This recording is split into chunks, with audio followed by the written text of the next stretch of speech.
You know that feeling? It just sort of hits you, right? That quiet but absolutely undeniable sense that something's changed. Mm-hmm. Dr. Poyangamari actually starts his book, The Beautiful Return, right there. He says, "You wake up one morning and something has shifted. I can't do this anymore," whispers the soul, not with panic, but with clarity. Wow, that's powerful. It really is. And what I find fascinating is how he reframes it. It's not a breakdown, not some kind of failure. He calls it a breaking open. A breaking open, I like that. Like the start of something new, a return even. Exactly, a return.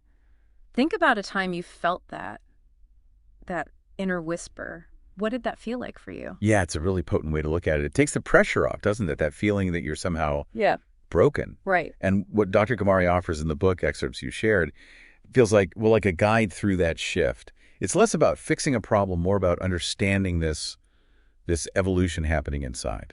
Totally. And that's exactly what we're doing in this deep dive today. We're pulling out the core ideas from these excerpts, trying to get you straight to Dr. Gamari's key insights. Okay. So our mission really is to explore his framework for navigating that internal shakeup and, how to start building a life that feels more you. Sounds good. So where do we start? Well, let's dive into that main idea he keeps coming back to. You are not broken. You are becoming. Okay, not broken, becoming. Just that shift in perspective. Yeah. It changes everything, doesn't it? It moves you from like self-blame towards acknowledging growth. It really does. And he backs it up saying things like, you are not your pain. You are not your silence. You are not the labels others placed on you. It's like shedding layers, peeling back all those external things people might define you by. Yeah. To get to something more fundamental, he talks about this awareness that has survived, this sort of inner witness that's ready to step up and guide you now. And his take on the past is interesting, too. He suggests that everything you've gone through, even the really hard stuff, it wasn't just, pointless suffering. Right. He frames it as learning, like your soul learning how to live more honestly, more freely. Your past shapes you, sure, but it doesn't have to define your future path. Absolutely.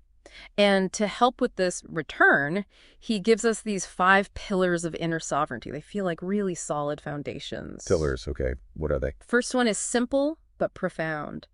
You are allowed to outgrow people and roles. Well, that's big. Isn't it? Think how often we feel guilty about that, holding on to things that just don't fit anymore. This gives permission. Yeah, we cling to stuff out of habit or like duty, even when it's draining us. So the second pillar builds right on that. Yeah. You are allowed to walk away, even from what once saved you. Wow. Even from what saved you. That's deep. Because sometimes the thing that helped you survive then becomes the thing holding you back now, right? Exactly. It's a really freeing idea. And number 3 is you are not obligated to keep performing peace. Performing peace. I think a lot of people can relate to that. Putting on a calm face when inside it's chaos. Totally. It's about being true to your inner state, not just putting on a show. Then the 4th one hits right at self-worth. You don't need to earn worth. You already are worthy. Ah, yes. Cutting through all that striving and proving. Just inherent value. That's crucial. So important. And the last pillar ties it all together. Only you can rebuild your foundation from truth, not from trauma. Rebuilding from truth. Yeah. Not just reacting to old wounds.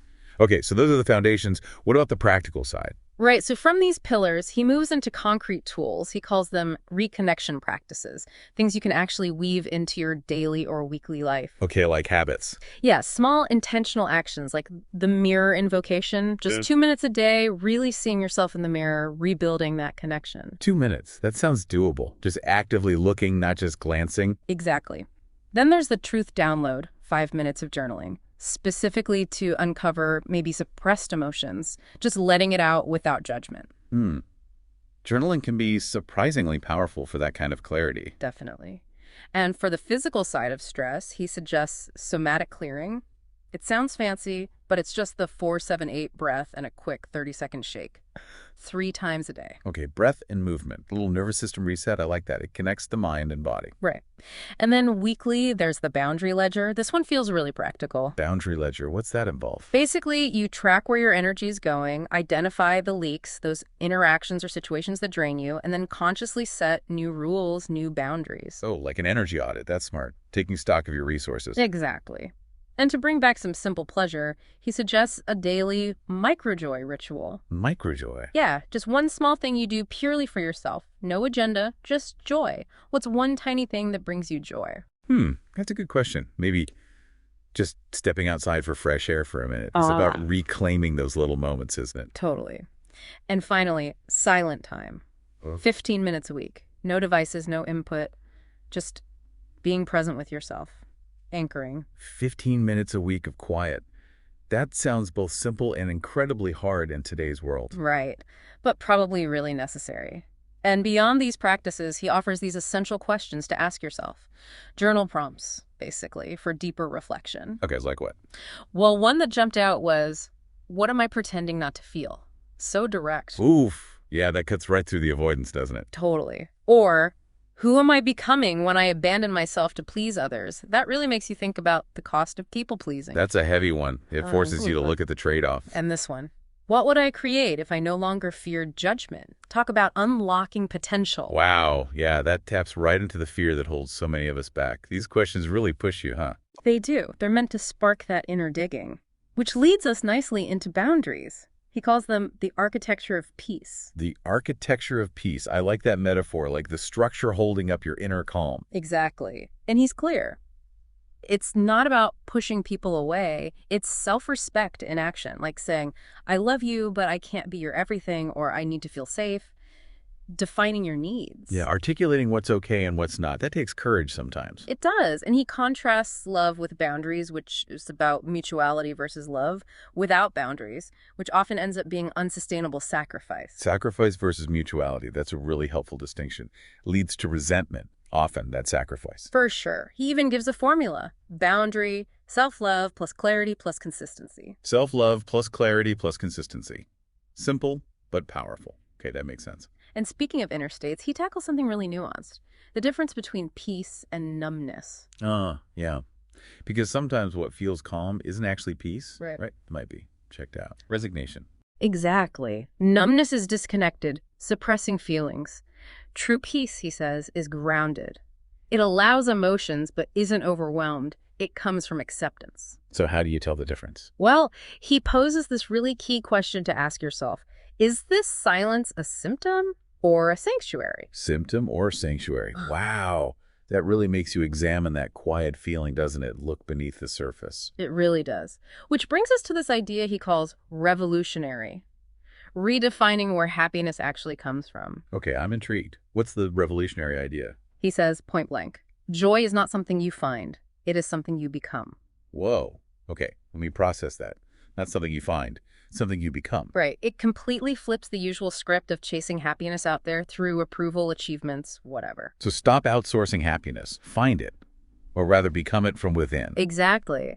He says when you do that, you reconnect with your natural state, curious, creative, whole, and things like breakups or rejections, they don't destroy your core sense of joy because it's internal. That sounds resilient. Really resilient. So how do you become joy? He offers a daily ritual to become the source. 3 simple steps. Okay. Step 1, morning check-in. Ask yourself, what do I need today to feel rooted? Set an intention for your well-being. Starting the day grounded. Makes sense. Step 2, act with joy. Do one small thing purely for your own enjoyment. No audience needed, just for you. A little act of self-care focused on joy. Nice. And step 3, evening gratitude anchor. Identify one moment from the day, however small, that reminded you of your own worth. Ending the day reinforcing your value. Okay, check in, act with joy, gratitude anchor. I like that rhythm. Yeah, it feels manageable. And shifting focus inward like this, naturally it impacts your inner chatter, right? Yeah. Your self-time. Oh, definitely. The internal monologue. He talks about that. Time. He says the most powerful conversation you'll ever have is the one inside your own mind, and he gives examples of how to transform it. Like what kind of transformation? Well, moving from self-punishment to self-compassion. Instead of I'm behind, thinking I'm arriving at my own pace. Okay, that's a kind of reframe. Or instead of I failed, seeing it as I discovered what didn't work and changing they don't see me to the choice. I choose to be visible to myself. Shifting from victim to agency. Those small language shifts can make a huge difference over time. Absolutely. And that inner shift, well, it needs to ripple outward, which brings us to what he calls the return without.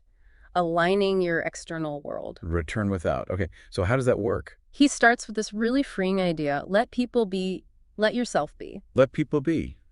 Just accepting that everyone's on their own path, changing, evolving. Exactly. And releasing the expectation that they should stay the same or fulfill old roles. He says, you're not cruel for outgrowing someone, you're simply honest. Honesty over obligation. That can be tough, but necessary sometimes. That tension between honoring the past and living your truth now. Totally. He encourages releasing old contracts, things based on history or obligation, not present alignment. Saying something like, I honor what we had, but I need to align with who I'm becoming now. Reframing it as self-liberation, not betrayal. That's helpful. And tied to this is the idea that detachment is not disconnection, it's maturity. Okay, explain that one. Because detachment can sound cold. Right. But he means choosing inner peace over trying to control others. Loving people without losing yourself in the process. Being kind, but not taking responsibility for their growth. So healthy separation within connection. Interdependence, not codependence. Got it. Precisely. And then he gives 3 pillars for rebuilding that external life: relationships, mission, and community. Okay, the pillars of the return without. For relationships, he has this cool tool, the relational alignment matrix. You basically map connections based on energy high or low and growth support high or low. Ooh, a matrix. You could sort of see where people fit. Yeah. Yeah. You cultivate the high energy, high growth ones, negotiate the high energy, low growth ones, prune the low energy, high growth ones, the draining ones, and release the low energy, low growth ones. Cultivate, negotiate, prune, release. That's a clear framework for evaluating connections. And he gives questions to ask. Do they help me feel authentic? Do I feel full or depleted after seeing them? Can I say no without repercussions? Those are great reality checks for relationship health. Okay, what about mission? He has a simple formula. Your gift plus your core wound plus your desired impact equals your mission. Gift plus wound plus impact. Yeah, interesting. So turning your struggles into your service. Kind of, yeah. Like his example, someone gifted at storytelling who felt silenced as a kid might find their mission helping others find their voice. Using your journey to contribute. That makes personal struggles feel meaningful, purposeful. Okay, and the third pillar was community. Right. Building your circle of light. Intentionally surrounding yourself with, say, 5 people who champion your truth, 5 growing alongside you, and 5 you can mentor or support.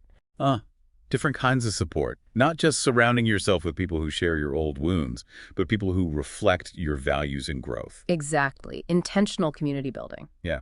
Which leads into emotional independence. He calls it the most sacred freedom. Emotional independence. What does that look like in his view? It's about knowing what you're no longer available for, like manipulation disguised as care, guilt trips, needing constant external validation. Reclaiming your emotional sovereignty. Recognizing your worth isn't dependent on others' opinions or actions. Precisely. Your happiness is not contingent on how others perceive you, he says. Your worth is inherent. So how do you actively practice that? Through the legacy practice, living with future integrity, making daily micro-choices aligned with the person you're becoming. Okay, daily choices, like what? He gives 3 daily questions. First, what does the future version of me thank me for today? Ooh, that shifts perspective immediately to long-term impact. I like that. Second, what will I never do again no matter who asks? That's about setting firm, non-negotiable boundaries. Defining your hard lines. Yeah, that's powerful self-respect. And third, what seed did I plant today that my future self will gratefully harvest in peace? Investing in your future well-being. Small, consistent actions. Okay, those are potent questions. Yeah. And he also mentions having 30 questions for self-realignment as a monthly check-in tool to keep the growth going. A regular tune-up. Good idea. Which all leads, eventually, to what he calls the final gate, return to creation. The final gate. Sounds significant. It's the point where you're building, serving, creating from your soul, guided by joy, radiating peace. It's like the culmination of the whole journey. Where the inner work translates into authentic outer expression. Makes sense. And the epilogue just reinforces it all. He says, you are not here to impress the world. You are here to light it from within. Light it from within. That's a beautiful closing thought. It's about self-liberation, being present, truthful, rooted. Exactly. It's not just going back to who you were, but becoming who you were always meant to be. A beautiful unfolding. So wrapping up this deep dive into Dr. Gamari's The Beautiful Return, it feels like he offers this really compassionate, but also very practical roadmap for those big life shifts. Absolutely. Shifting perspective, using the tools, aligning inside and out. And what really stands out is that constant thread of self-compassion. Yeah. That idea that this isn't failure, it's a breaking open, that's huge. It reframes the whole experience, takes away the stigma, and replaces it with potential. It's incredibly hopeful. It really is, brimming with empowerment. So, maybe a final thought for everyone listening. Go for it. Building on all this, what's just one small, truthful step you could take today? Something simple that moves you just a tiny bit closer to that person you know you're meant to become. A small, truthful step. That feels doable. It's an ongoing journey, isn't it? Self-discovery. Hopefully this dive gave you some good pointers for your path.